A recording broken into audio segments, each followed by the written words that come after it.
Hi everyone, this is Luc from comicsthegathering.com and welcome to another episode of Fresh Off the Racks. I've been away for 2 weeks, missed 2 episodes, but I'm back. It's freezing outside, but Christmas is right around the corner. I'm dressed for the occasion, but it's nice and toasty warm in here, and I got a nice cup of hot chocolate with my favorite mug. You can see that right there. Alright, and I got 4 comics to review this week.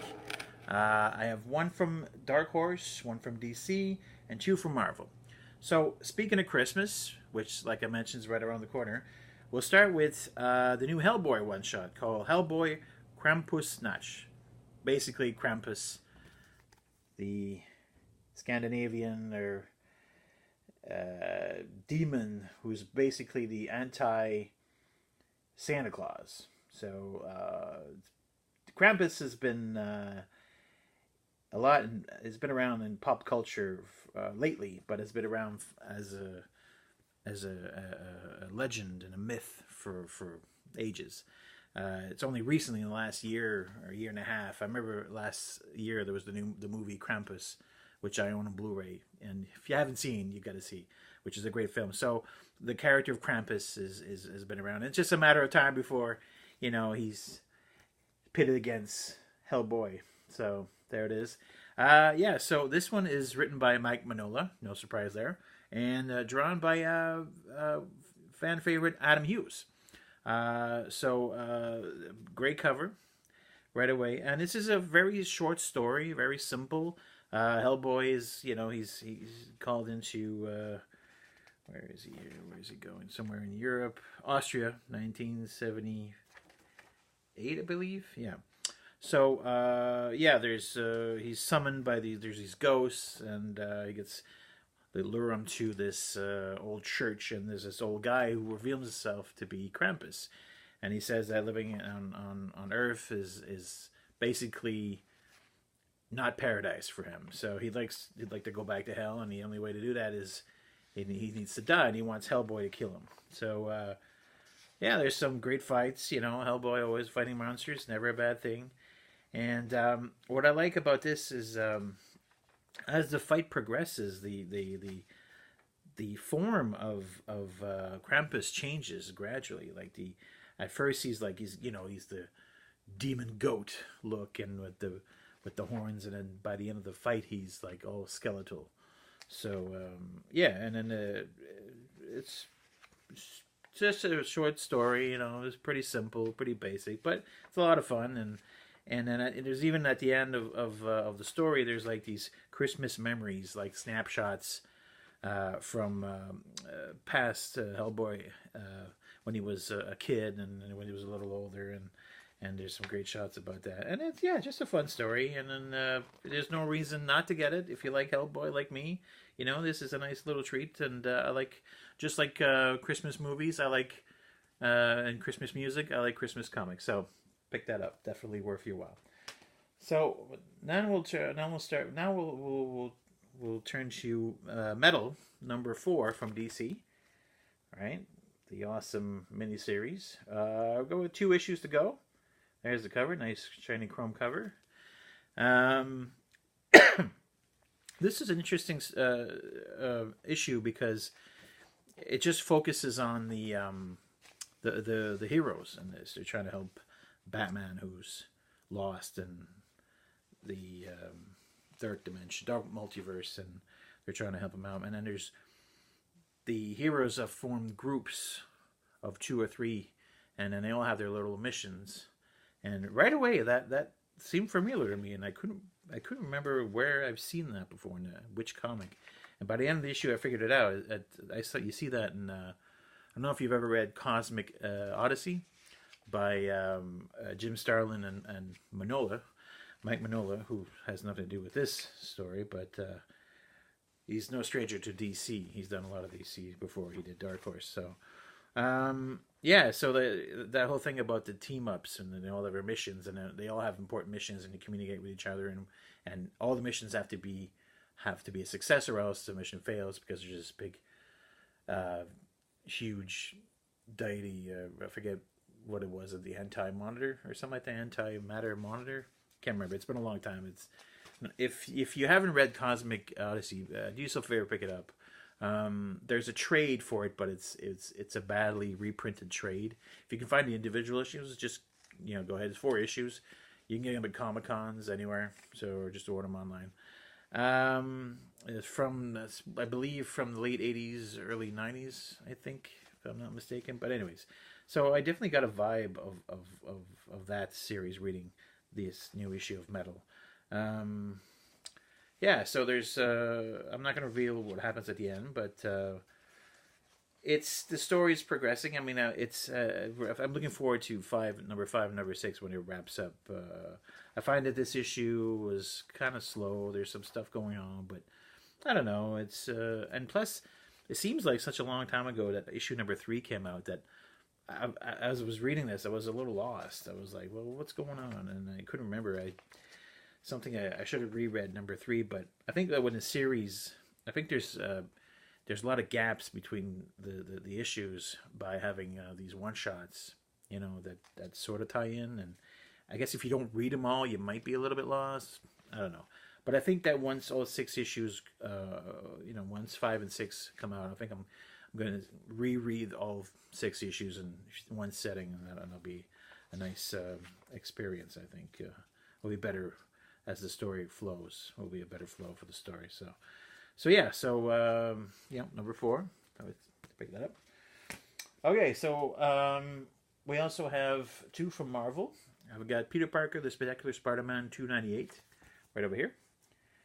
Nice, and guest starring the Black Panther, the King of Wakanda himself. So this story, written by what's his name? Chip Zdarsky, and the artist is Adam Kubert, who's been penciling this issue since number 1, but now we're at number 298 because of the legacy renumbering, right? So this continues the story from the last issue. Peter Parker has been arrested. He just did it to save Aunt May, who was also being arrested, but he took her place. So the cops interrogate him because of his association with Spider-Man, who Spider-Man's associated with Spider-Man's Peter Parker's sister, who's in trouble with S.H.I.E.L.D. and etc. etc. So there's he comes in for questioning, and he breaks out with the help of the Human Torch and his sister, and this leads to a fight with the Vulture and Whiplash. So and also the Shockers in this. So it feels like I don't know. It seems like a setup for the next issue. The way this issue ends, I think we're going to see more villains, and it looks like possibly a new version of Sinister Six. I'm hoping. So this was a fun issue, lots of action, and it's just the story's getting really good. And as we're approaching the number 300, which will probably be a big milestone, epic size issue, final royal battle of this current storyline. So good issue right there. And my favorite this week, though, has got to be The Mighty Thor, 702, The Death of the Mighty Thor. This storyline continues.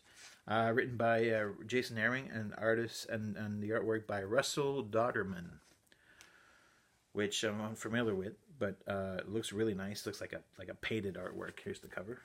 Sorry about that. Here you go. So on the cover, Jane Foster, who's fighting for her life because she has cancer, and then holding Mjolnir there. So that's a kind of nice, different cover right there. So this is good. This is great. The current Thor, the goddess of thunder, meets up with. She goes into a bar and has an arm wrestling contest with Hercules for some information. She wants him. She needs his help, and she wants him to contact Zeus, Thor, Hercules' father, just for some help. And the Odin's son's there, the previous Thor, and then they're all in Asgardia, and they're preparing for the outcome of there's a big war of the 10 realms. Used to be 9 realms. I've been out of the Thor game for a while. Maybe someone can explain to me why there's 10 realms, used to be 9, but that's fine. I guess I'll do a bit more research for myself. And then in this issue, a lot of arguing, and Odin's there, and Odin's son, and Jane Foster, and you figure out, and she's like, well, we got to prepare for war and all this stuff. And so, good story, really, really good. A lot of dialogue, but it's good stuff, man. It's nice to see to be back in this realm of the gods. It's great, and even seeing Hercules was fun too. He's always a funny character to read. So yeah, and then the last page, I'm not going to spoil it, but we all know it's coming. Is the Mangog's coming, and yeah, and it's going to be all out war. So this series, this is one of my favorites from Marvel right now. That one and Amazing Spider-Man, Daredevil, those are like my top 3 right now. And Thor is just kicks ass. So make sure you pick this up. And all right, there you go. And Jason, what can you say? Jason Aaron is like, I mean, with every different storyline, it just gets better and better with this writer. And he really knows Thor and the mythology, and he just always managed to create new things and new original plot lines and new characters, which is a lot of fun. So the manga obviously is great because he's like it's like a new age of it's like a Ragnarok 2 coming. It's like Surtur, but instead of Surtur, it's the Mangog. So yeah, it's good stuff. So there you go. I highly recommend this one. So there you go. Hey, I have it. Just 4 issues this week. So next week, between Christmas and New Year's, I might not have a new episode. We'll see. I'm on vacation, but if I feel like it, I might do one. If not, definitely for sure a new episode in 2018. Looking forward to reading some new comics. Seems that 2018 is going to be an interesting year for comics. At the beginning, we're going to have DC's new Age of Heroes storyline, where there's these new characters that are kind of from the Metal series. So that'll be interesting. Some of them look interesting. Some of them I'm not too sure, but worth checking out. I think if you're just curious as I am, then you'll definitely be checking that out. Also, Marvel has the No Surrender series from Avengers. Seems to be a big cataclysm in the Marvel universe again, and usually these things happen in summer, but I don't know if it's a crossover. It's just an Avengers. I think it's just an Avengers, but that seems a little interesting. And yeah, in the new year, there's going to be, and I believe, a new Kick-Ass series from oh jeez, I forgot his name. Anyways, Mark Miller. So that'll be a cool series, and the return of Kick-Ass, and a lot more stuff that I'm probably forgetting. But yeah, so definitely a 2018, some good stuff coming out. So on behalf of myself and all the staff at Comics The Gathering, myself, Steven, everyone, all the writers, Merry Christmas and have a Happy New Year.